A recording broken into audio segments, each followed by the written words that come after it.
물리학 및 실험 2 강의를 시작하겠습니다.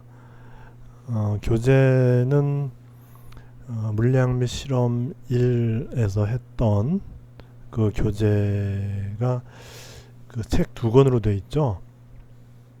그래서 첫 번째 책은 물리학 및 실험 1의 교재로 쓰였고, 두 번째 교재, 즉 그 책의 후반부가 되겠죠. 거기에 전기부터 시작하는 그 22장부터 시작을 하게 되는 거예요. 그래서 그 교재에 보면 이제 전기장으로 돼 있죠. 제목이 이렇게 전기장 이렇게 돼 있고, 이 번역이 이제 일렉트릭 필드다 이렇게 돼 있어요. 그리고 이제 이런 섹션들이 이렇게 있고, 그리고 이 사진들 보면은 이 전기의 특징을 보여주죠. 그래서 이런 경우에 뭐 이런 걸 반대 그래프라는 어떤 이제 전기의 존재를 우리가 이제 확인하는 그런 실험인데, 여기 전하가 이렇게 모여 있었는데 손으로 타치를 하면은 여기 있는 전하들이 손을 따라서 쭉 가서 다 이제 퍼져요. 근데 그러면 사람이 어떻게 되지 않느냐? 이게 완전히 흘러가서 사람이 하나의 그 저항체 역할을 하게 될 때가 문제지, 여기서 이만큼 흐르는 거는 큰 문제가 안 돼요. 그래서 이제 전기가 여기 가서 이렇게 막 모이다 보면은 자기들끼리는 서로 막 밀치는 거예요. 그러니까 마치 다 밀치니까 서로 전기가 요 머리카락에도 가고 요 머리카락에도 가고 여기도 가고 이렇게 해서 서로 막 이제 밀치죠.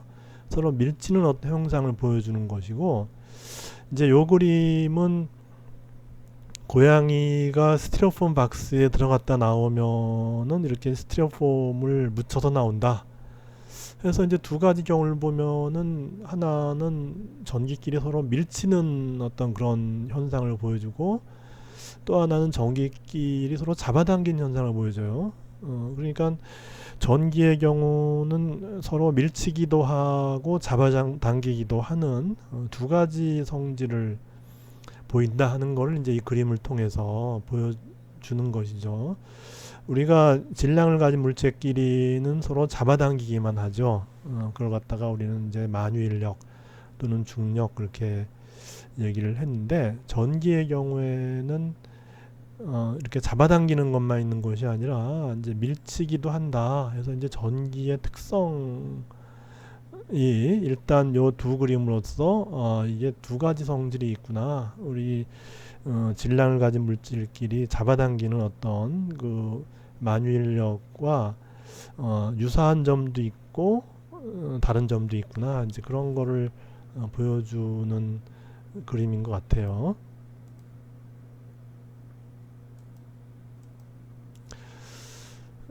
그래서 이제 그 546쪽에 보면은 전하의 특성 이렇게 돼 있어요. 근데 이제 전기란 말에서 전하란 말이 나오잖아요. 그래서 이제 이런 그 말들이 순수한 우리말은 아니에요. 그러니까 우리가 이제 중국하고 가까이 있다 보니까는 이제 중국에서 많이 쓰는 한자를 많이 쓰게 됐죠. 그래서 어떤 시대는 글은 한자로 쓰고 말은 우리말로 하고 해서 이제 이렇게 고생을 했는데, 조선시대에 들어서 세종대왕님이 그걸 어여삐 여겨서 이렇게 이제 우리 글자를 만들었죠. 그래서 이제 우리말과 한자가 같이 공존하는데, 이런 학술 용어 같은 거는 이제 한자가 꽤 많죠. 왜냐하면 한자로 이제 시작해서 조선시대에 우리말도 썼지만은 또 한자가 또 지배하는 그런 어떤 이제 문화 시대였고, 그래서 우리말로는 뭔지 모르겠지만은 이거는 이제 한자예요. 그래서 이제 전하면은 뭐 첫 시간이니까 조금 좀 그 근원부터 좀 해보면, 한자를 잘 못 쓰지만은 그래도 한번 써볼게요. 이렇게 이제 이게 전이에요. 전. 그럼 이건 뭐냐면 이제 이거 비를 나타내는 거, 비가 오는 형상을 나타내는 거고, 비가 올 때 하늘에서 뭔가가 이렇게 내려온다는 거죠. 그래서 이게 이제 번개를 나타내요. 그래서 이제 이걸 갖다 이제 전자라고, 우리말로는 전자고, 이제 중국 발음은 좀 다르죠, 이게. 어, 그리고 이게 번개를 나타내는 거예요. 그리고 이제 전기 할 때 기는 이제 우리가 기가 빠졌다 그러잖아요. 그러니까 잘 뭔지는 모르겠지만은 어떤 느낌이나 흐름 같은 게 있는 거죠. 그래서 이제 전기해서 옛날에는 이런 전기가 없었죠. 그러니까 이제 이런 단어만 이제 전하면 번개를 나타냈고, 기하면은 이제 어떤 보이진 않지만은 어떤 그런 힘 같은 거 뭐 그런 것도 기죠. 기가 빠졌다 뭐 그럴 때 이제 이제 그런 거죠. 그렇게 쓰다가 근세에 들어서 이제 서양에서 배터리가 발명되고, 그 배터리에다 도선을 연결해서 전류가 흐르게 하고 이렇게 하면서 이제 서양에서부터 그 전기에 관한 지식이 동양으로 오면서, 그러면 이제 그걸 뭔가 뭐 이제 부르는 말을 만들어야 되잖아요. 그러니까 이제 중국 사람들이 전기 뭐 이런 식으로 이제 했겠죠. 한자권에서.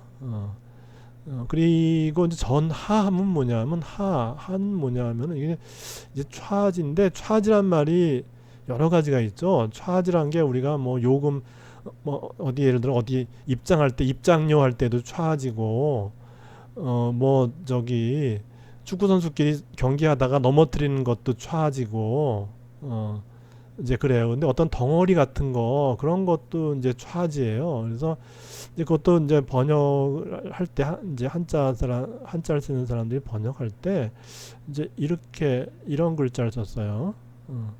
이 글자는 뭐냐면 이제 사람이 뭔가를 짊어지고 있는 어떤 그런 형상인 것 같아요. 그래서 우리가 하중이라 그러잖아요. 하중을 느낀다 하면 뭐죠? 이 중은 이제 무거울 중자고, 이렇게 중공업 같은 거 할 때, 그러니까 어떤 무게를 느낀다 할 때, 덩어리의 무게를 느낀다 뭐 그런 의미잖아요. 그러니까 일종의 뭐 덩어리 뭐 그런 거예요. 그러니까 전기 덩어리란 뜻이에요. 그러니까 전기라고 하는 것이 어떤 이제 그 전기를 가진 어떤 덩어리들이 존재하고, 그것이 흐를 수도 있고, 그것들끼리 서로 힘도 작용하고 뭐 이제 그런 거라고 이제 판단을 하게 됐죠. 그래서 이 전기도 우리가 이제 뭐 이제 일렉트리컬하다 뭐 이런 이제 말을 쓰잖아요.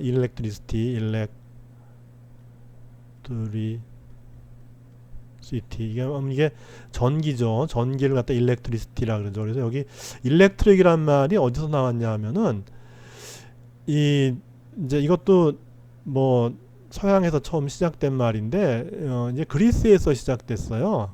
그리스 쪽에서. 어, 이제 이제 문명 시대가 되면서 이제 보석이 가치를 띠잖아요. 뭐 뭔가 하여튼 이제 아름다움을 이제 더 이제 보여주기 위해서 이제 보석을 사람들이 몸에 이렇게 저기 착용하기 시작했는데, 그때 그 보석 중에 뭐 여러 가지 보석이 있지만은 보석 중에 이제 호박이라고 하는 보석이 있어요. 호박. 근데 호박하면 이제 우리말로는 먹는 호박이 먼저 생각나죠.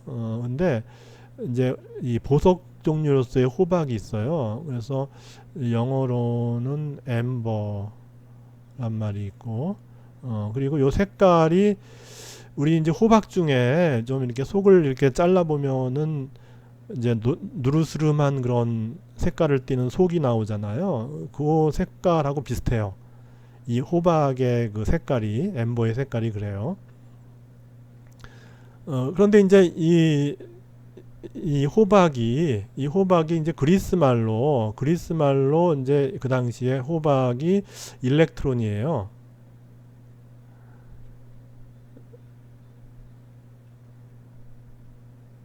그러니까 그러니까 그리스 말은 알파, 베타, 감마, 델타 이런 건데 뭐 이게 뭐냐 이제 그럴 수 있는데 이건 이제 그런 그리스 말을 갖다가 영어 알파벳으로 옮겨 놓은 거죠. 그래서 이제 일렉트론이 이 보석의 일종인 호박이고, 왜 이 호박이 이제 그렇게 그 단어가 이 전기까지 갔냐 하면은, 이 호박이라는 광물은 그 근원이 그 옛날에 아주 먼 옛날에 그 식물이 지배하던 그 식물이 전 세상을 덮고 있는데, 특히 이제 소나무, 송진 같은 것이 많이 이제 흘러나와서 그것들이 지각 변동에 의해서 땅 밑으로 들어가서 압력을 받아서 굳은 게 이제 호박인데, 그래서 호박에 보면은 이제 그 당시 살던 생물이 호박에 갇혀 있는 뭐 이런 것도 발굴이 되고 막 그러죠. 근데 이 호박이 이런 그 먼지 같은 걸 자꾸 끌어당기는 거예요. 아까 그 고양이가 스티로폼을 갖다가 이렇게 뒤집어 쓰고 있듯이 자꾸 이 먼지를 뒤집어 쓰고, 그래서 닦아줘야 되는 이제 그런 이제 성질을 띄었다 하는 것이 이제 그 옛날에도 이제 그런 것을 발견하고, 이제 그러다가 이 전기가 발견되면서 이 자연적으로 이 일렉트론이 바로 이제 그 우리가 얘기하는 많이 쓰는 일렉트론이 되죠. K가 이제 C로만 바뀌는 거예요. 일렉트론에서, 이건 우리는 전자라 그러잖아요. 전자. 그죠? 그래서 우리 전기의 근원은 이제 플러스와 마이너스가 있는데, 플러스의 근원은 원자를 구성하는 원자 핵 속에 뭉쳐 있는 양성자고, 그리고 마이너스의 근원은 그 원자 핵 주위에 존재하는 그 전자들이고, 그리고 희한하게도 양성자가 가지는 전하의 량과 전자가 가지는 전하의 량이 똑같아요. 부호만 다를 뿐 똑같아요. 그래서 1. 뭐 이렇게 길지만은 여기서 요까지만 기억하면 돼요. 그래서 1.6 곱하기 10의 마이너스 19승 쿨롱이다 이렇게 되는 거죠. 그래서 전자 하나가 1쿨롱에 대해서 엄청 그 작은 양이죠. 그래서 우리가 1쿨롱이라고 하는 거는 어떻게 이해하면 되냐면은, 우리가 이제 전기에 대한 기본 상식이 있으니까, 우리가 이제 도선을 만들어서 전류를 흘리면은 1암페어의 전류가 흐른다는 이제 그런 이제 상황을 우리가 생각할 때, 1암페어가 흐른다는 얘기는 1쿨롱이 1초 동안에 어떤 경계선을 넘어가면, 그러면 이제 거기에 1암페어의 전류가 흐르는 거고, 그러면 1쿨롱의 그 전류가 1초 동안에 어떤 경계선을 넘어야 되니까, 그러면 1쿨롱이라고 하는 거는 이것분의 1이니까 거의 이제 한 6 곱하기 10의 18승계죠. 그죠? 6 곱하기 10의 18승계의 전자가 순간적으로 어떤 경계를 넘어야지만 1암페어가 되는 거니까, 1암페어라고 하는 걸 만들기 위해서 엄청나게 많은 숫자의 전자가 움직여야 되는 거죠. 그렇게 해서 이제 굉장히 큰 그 전류라고 하는 것이 전자 하나가 가지고 있는 전하량에 비하면은 엄청난 많은 그 전자들이 모여서 한꺼번에 집단 행동을 해야지만이 얻어낼 수 있는 전류예요. 그래서 이제 우리가 이제 쿨롱이라고 하는 단위는 우리가 보통 질량할 때 1kg이라 그러잖아요. 그래서 1kg하고는 좀 느낌이 다른, 훨씬 더 뭔가 그 힘을 발휘할 때 훨씬 더 큰 힘을 발휘하는 어떤 그런 그 전기의 단위라고 보면 되고, 이제 뒤에 이제 그거를 한번 보여주겠어요. 얼마나 큰 힘을 발휘하는지를. 그래서 이제 굉장히 큰 단위고, 그렇다 하는 거고, 그래서 이 전기라고 하는 거는 이 원자에서 출발을 해요. 그래서 원자 내에 있는 이제 전자가 예를 들어서 이제 구리하면은 구리의 원자 번호가 29번이잖아요. 그러면 이 구리라고 하는 그런 금속은 것이 구리 원자들이 모여서 구리의 금속 덩어리를 만들면은 이제 이 원자핵에는 이제 플러스 전기를 가진 양성자가 29개가 뭉쳐 있는 것이고, 그리고 그 주위에 이제 29개의 전자가 있다가 원자끼리 뭉쳐서 이제 분자가 되고 또 분자끼리 뭉쳐서 하나의 구리 덩어리가 되면은 그 29개의 전자 중에 그 우리가 이제 이런 원자를 분석할 때 그 전자가 존재하는 궤도가 있잖아요. 그 궤도의 가장 바깥쪽을 도는 전자, 우리가 이제 4s 전자라 그러죠. 4s 전자 하나가 좀 느슨해져요. 느슨해져서 얘가 이제 원자에 속박되어 있기보다는 좀 이 구리 덩어리 내에서 원래 여기 있던 원자에 있던 전자였는데 이것이 이쪽에 있는 원자에 있던 이제 원자 쪽으로 이렇게 움직일 수가 있고, 여기 있는 것도 마찬가지로 이렇게 이쪽으로 올 수 있고, 그래서 이런 그 최외곽에 있는 전자 하나가 이 자유롭게 이제 움직일 수 있는 그런 상황이 되는 게 바로 구리 금속 덩어리예요.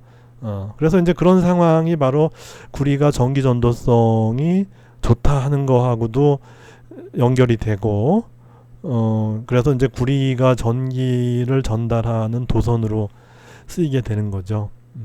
그래서 이제 그렇게 되면 예를 들어 구리 덩어리 하면은 구리 덩어리 하나하나의 원자 내에 플러스 전기가 29개가 있고 마이너스 전기가 29개가 있으니까 전체적으로는 플러스 마이너스 0이죠. 그래서 구리 덩어리가 있어서 이게 10개의 구리 원자가 모인 덩어리라 그러면은 이제 이 양성자가 290개가 있는 거고 전자가 290개가 있는 거죠. 그래서 이제 양성자는 고정돼 있지만 원자핵에 고정돼 있지만은 전자는 자유롭게 돌아다닐 수 있다. 그래서 자유롭게 돌아다닐 수 있기 때문에 이렇게 막 문지르면 전자가 이게 빠져나올 수가 있어요. 빠져나와서 여기 있던 전자가 일로 이렇게 옮겨갈 수가 있어요. 그렇게 되면은 이쪽은 전자가 옮겨갔으니까 예를 들어 구리가 290개의 양성자와 290개의 전자가 있었는데 그 중에 6개가 일로 옮겨갔어요. 그러면 이제 전자는 284개가 되니까 결국 이제 요 구리 덩어리는 마치 6개의 양전하가 있는 것처럼 행동을 하게 된다 하는 거죠. 그리고 이쪽에는 6개의 전자가 옮겨가서 여기에 이제 전기를 띠고 있다. 그래서 그런 것 같다. 우리는 이제 이런 현상을 전기가 옮겨가서 이렇게 이제 플러스 마이너스가 이제 균형이 맞지 않는, 여기도 마찬가지죠. 이 천도 플러스 마이너스 0이었는데 마이너스가 6개 감으로써 마이너스가 6개가 더 많죠. 그렇게 해서 이 대전이 된다고 하는 건 뭐냐면은 원래 이제 전하량은 항상 똑같은 양이 이렇게 있었는데 그것들 중에 일부가 이동해서 이렇게 존재하는 이제 그런 상태가 되면은 요 막대기에는 플러스 전기 6개가 대전돼 있다고 하고 이쪽 천에는 마이너스 전기 6개가 대전되어 있다라고 이렇게 이제 얘기한다는 거죠. 그래서 현재까지 우리 인류가 이 19세기에 본격적으로 전기에 대해서 탐구를 하면서 이제 그때 배터리도 나오고 하면서 본격적으로 19세기에 많은 연구를 하고 그리고 20세기에 들어와서 비로소 전자의 전하량을 결정할 수 있게 됐어요. 미국 사람 밀리칸이라는 사람이 이제 실험을 해서 요 전자 한 개의 전하량이 이만큼이다 하는 그런 실험의 근본적인 그 어떤 가정은 뭔가 하면은 전하량은 이렇게 기본 전하량이 있다는 거죠. 기본 전하량의 정수배로만 존재하는데 그 기본 이제 그런 걸 갖다 우리는 양자화라 그래. 양자라고 하는 것이 이제 양을 가지고 있는 자 어떤 하나하나의 개체 그런 거죠. 그런 거로 돼 있다는 거죠. 그래서 이제 그 기본 전하량이 있다는 거를 가정해서 그 실험을 했고 그 이제 그 과정을 통해서 실제로 이제 전자 하나의 전하량이 이만큼이다라고 결정을 했는데, 그러면 이제 그 추후에 나오는 다른 실험을 통해서 이것이 아니다라고 반박하는 실험이 안 나왔어요. 그러면 이제 이게 굳어지는 거예요. 이게 1922년에, 그러니까 지금부터 100년 전에 전자 하나의 전하량은 이거다 라고 해서 결정을 했는데, 그 뒤로 또 어떤 사람이 뭐 확인하는 실험을 했을 수도 있죠. 그런 거를 통해서 봤더니 이거와 그리 틀리지가 않더라 하면 이제 이걸로 굳어지는 거죠. 그래서 이제 그 추후에 하는 실험은 아마도 이쪽 뒤에 있는 이런 숫자들을 좀 더 정밀하게 이렇게 관측하는 그런 실험들이 되었던 것 같고, 그래서 이 1.6이라고 하는 숫자는 이제 흔들리지 않는 거죠. 1.6 곱하기 10에 마이너스 19승 쿨롱이라는 거는 흔들리지 않고, 추후에 누군가가 또 정밀도를 높이기 위한 실험을 했다 그러면 아마 이 뒤에 숫자들이 조금 달라지는 이제 그런 거밖에는 이제 일어나지 않는다. 그래서 이렇게 이제 결정이 됐다. 그래서 전기에 대한 기본적인 성질이 이렇게 이제 우리가 알게 됐고, 그래서 이제 그 서로 다른 전하가 이렇게 있으면은 서로 밀치기 때문에 우리가 앞에서의 그 머리카락이 곤두서는 이제 그런 게 되고, 이게 반면에 이렇게 다른 전하가 이렇게 이제 서로 마주보고 있으면 서로 잡아당기게 된다. 그래서 이제 고양이가 스타이로폼을 뒤집어 쓴 그런 결과가 나온다. 그래서 두 결과가 이제 하나는 같은 전하들끼리 마주보는 거, 다른 하나는 다른 전하들끼리 마주보게 되는 그런 상황에서 나온 결과다 하는 거를 알 수 있는 것이죠.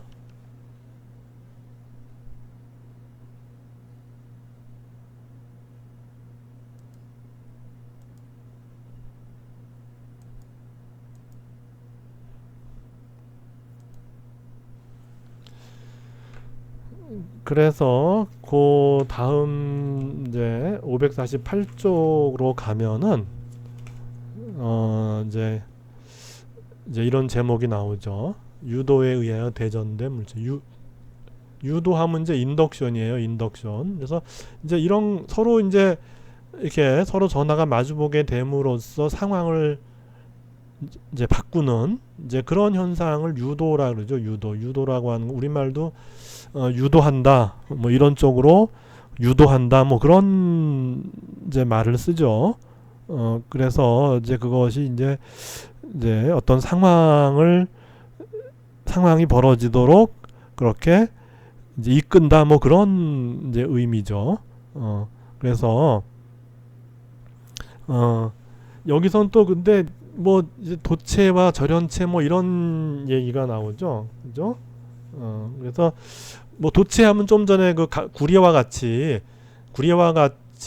이제 이 구리가 원자들이 모여서 구리 덩어리가 될 때 이제 원자에서 빠져나와서 상대적으로 자유롭게 물질 내를 움직일 수 있는 그런 전자들이 있어서 그런 전자들은 이렇게 비비기만 하면 잘 옮겨간다. 그래서 그런 전자를 자유전자라고 이제 우리가 하는 거죠. 그래서 자유전자가 많이 있는 그런 물질일수록 우리는 도체라 그런다. 예를 들면 금, 은, 동, 구리 이런 것들이 이제 이 도체라는 거죠. 반면에 이제 절연체 하면은 금, 은, 구리처럼 이렇게 자유전자가 있는 게 아니라 그래도 이제 그러니까 마찬가지로 이제 이게 원자들이 모여서 이제 덩어리를 만들 때 이렇게 자유롭게 움직일 수 있는 그 전자의 상태가 되는 게 아니라 좀 덜 자연스럽게, 예를 들면 뭐 우리 화학에서 공유결합이라는 말이 있잖아요. 그죠?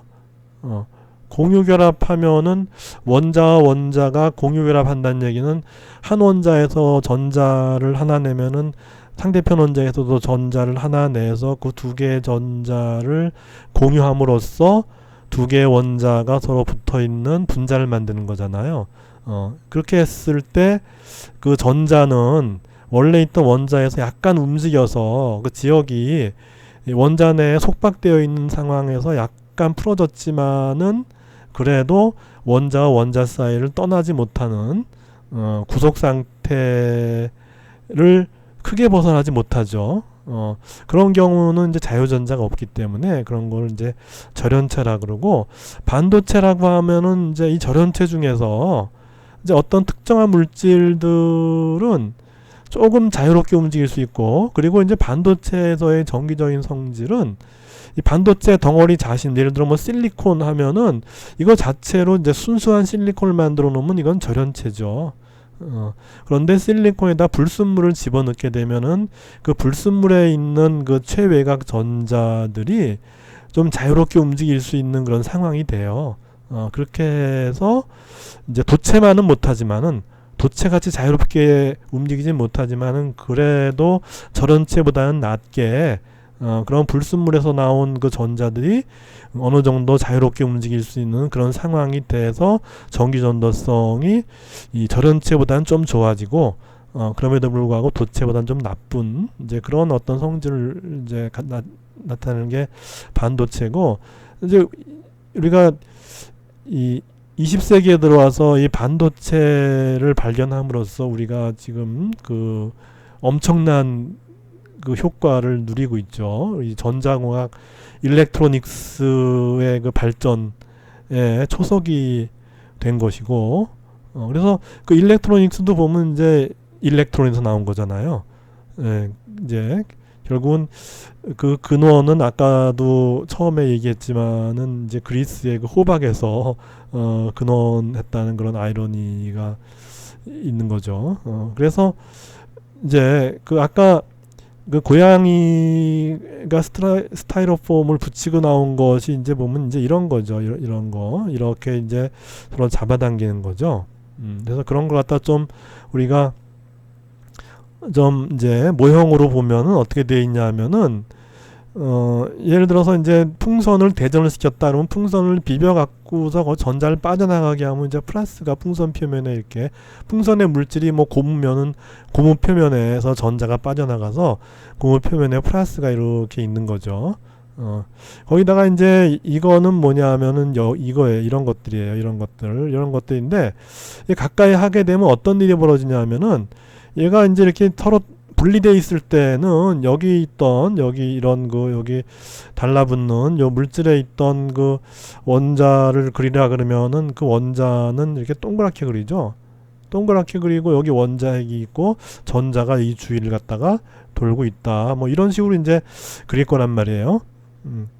그런데 이제 이렇게 가까이 갖다 대면 어떻게 되냐 하면은 이제 예를 들어서 이제 그 여기에 이제 플러스가 이렇게 있다고 봅시다. 플러스가 이렇게 있고, 그러면 이제 수소 원자가 있어요. 그러면은 플러스가 있는데 플러스는 마이너스를 잡아당기잖아요. 그러니까 아까는 여기에 이제 원자가 이렇게 해서 이제 원자핵이 여기 있고 전자가 이렇게 돌아다녔는데 이 전자가 이쪽으로 끌리는 거예요. 그래서 전자가 움직이는 궤도를 갖다가 우리가 표시한다면은 전자의 궤도는 이렇게 아무것도 없을 때는 이제 어떤 원궤도를 돈다면 얘가 이제 이렇게 끌려서 이렇게 좀 찌그러진 이제 궤도를 돌게 돼요.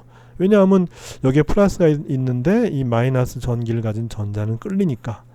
그래서 요 모양을 갖다가 이제 그래픽으로 표시한 게 바로 이거죠, 이거. 그래서 이 마이너스 전기를 띤 전자는 주로 이쪽에 가 있고, 이쪽에는 이제 무거운 양성자가 그대로 그 위치에, 원래 위치에 있는 것이고, 그렇게 해서 서로 잡아당기니까는 달라붙는다. 이렇게 이제 그 설명을 하고, 그리고 여기 있던 전자들이 이쪽으로 끌려갔잖아요. 그래서 이제 그런 걸 갖다 유도다. 이제 그렇게 표현을 하게 되는 것이죠.